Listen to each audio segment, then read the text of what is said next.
Hi guys, welcome back. It's UK here with another vid.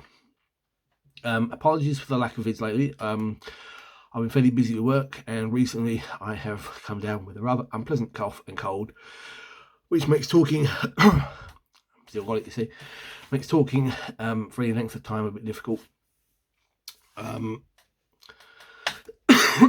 still have it, as I say, but I wanted to carry on with what I had been doing.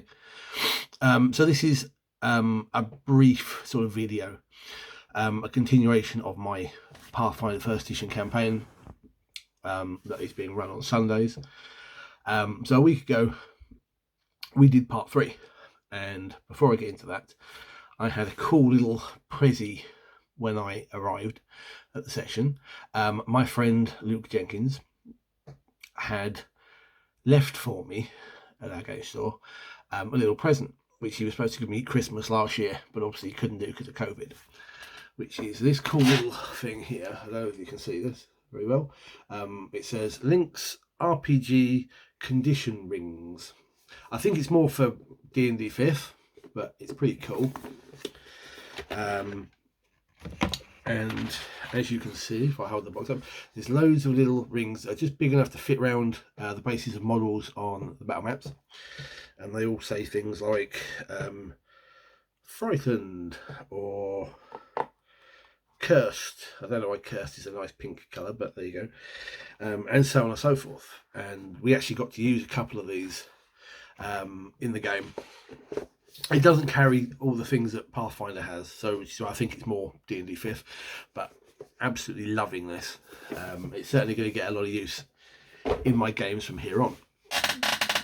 I just wanted to throw that out there because I thought it was quite cool. So if you were watching the last video of these, you know that the party had gone into the mines under the town of Garnet, and had got themselves stuck in a dungeon. Where we finished it, they had found a room with like a circular room, like a shaft really, with a wooden circular floor, with sort of like a winch mechanism in the middle. They'd rested up and then decided to go down and use the winch. The winch descended down for some distance. No sort of pillar rose up through the middle, so they have no idea what's actually moving this thing. There's definitely some magical effect in place. And slowly, like the various chunks of masonry and so on that made up the walls and so on began to just sort of like peter out until it was just bare rock face. And basically it came to a stop with a stone doorway, the only way in or out. They did try the mechanism, and you could raise it back up if they were needed to go there, but they decided to carry on. And they surprised a couple of guards on the other side. Fanatical types, so even when they tried to sort of like force them to stop or tried to interrogate them, they weren't interested, and they fought to the death. By the time this fight was over, the door that would lead back to that sort of like shaft lift type mechanism had gone. There's no evidence it had ever been there before. So they were stuck. So it's a good job they rested up. And basically, and this is why this is a fairly short video really, it was just kind of an exploration of where they were now. One of the characters, a Slayer, is a dwarf, and he recognised basically they appeared to be in some sort of mining station that he had seen many times before. So basically, instead of going back to the surface all the time, this was like a habitable area away from the mine shaft, but deep underground, where the miners could stay for days on end before they headed back to the surface. And it appears to have been taken over by some sort of weird group. Areas of the complex had been long abandoned, or others were in use. They found some prisoners, miners and one merchant who had been snagged. The miners had all been grabbed in various parts of the mine, and the merchant had been snagged by bandits whilst travelling further up the mountain to a independent mine called the Griffin Claw mine. And he was basically banged over the head, and he woke up in this cell with these miners. So they unlocked them and basically told them to stay put, and they'd come back for them. They found some interesting rooms while going through here, one of which seemed to be sort of like a weird shrine almost, with a kind of chaos versus law style desecrate type spelling effect. So characters who were chaotic were slightly boosted, lawful were weakened, and fought these weird swimming balls of arms, or flying balls of like arms and mouths and eyes, which basically sort of like seemed to stretch their faces if they got hold of them, making them think of what had happened to the poor deceased in the town above.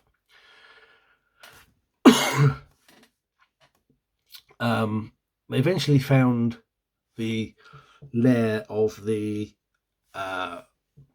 leader of this particular group, who seemed to be a cleric of Grotus, who is the god of the end times, the apocalypse.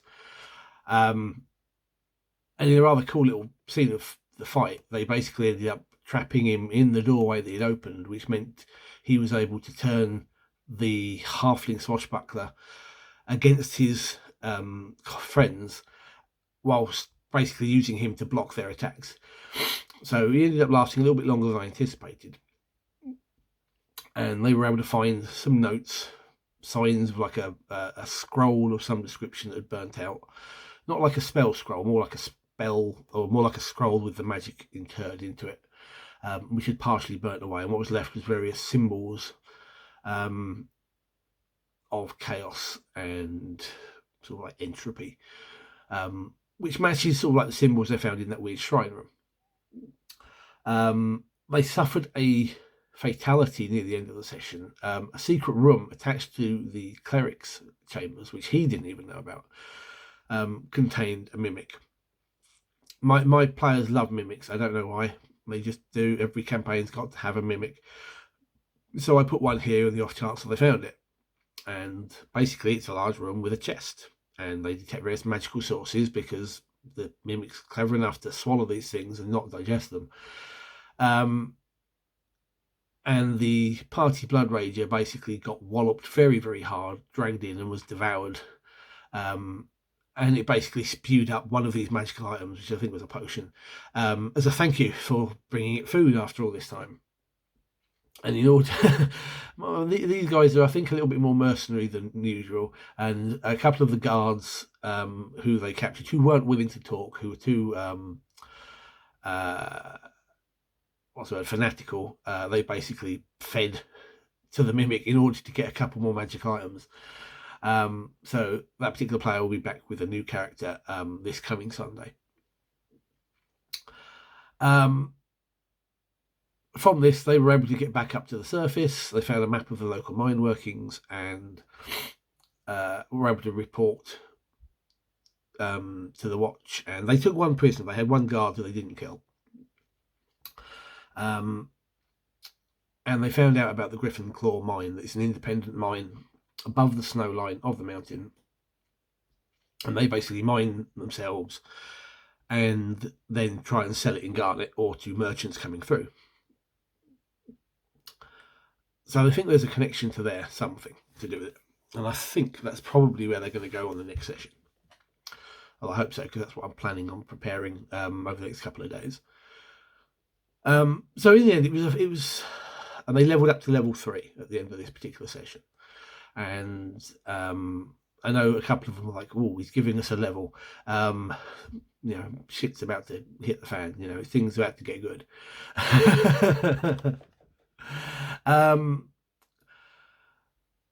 And that's basically where we ended it for the session. And everyone seems, I did do like a little bit of a check-in with everyone a few days later, and everyone seems to be enjoying it. The mystery, it's a bit of a dungeon crawl to start with, this campaign, but it's going to change a little bit over time. So I look forward to seeing what the new character's going to be. and how we're going to introduce him or her. So it should be interesting. Anyway, that's where we're up to at the campaign at the moment. They haven't really uncovered a lot. I forget one thing. In the first session, they had the weird projected image of the strange bald-headed guy in the red cloak, who they did see this session.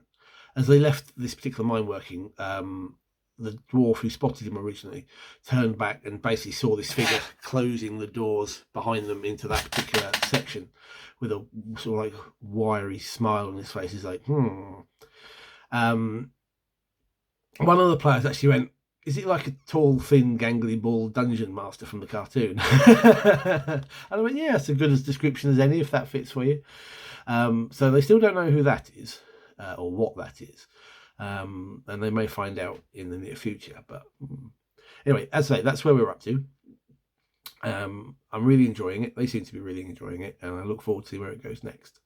Anyway, thank you for watching. Hope this was a little bit of a ramble. I say my head's a bit foggy full of this cold, but hopefully it wasn't too drawn out or wibbly. I appreciate you watching to the end. Thank you. If you enjoyed it, please give me a thumbs up, hit the subscribe button, and ring that little bell. And I look forward to seeing you in the next vid. Until then, guys, thank you. Take care. Good gaming.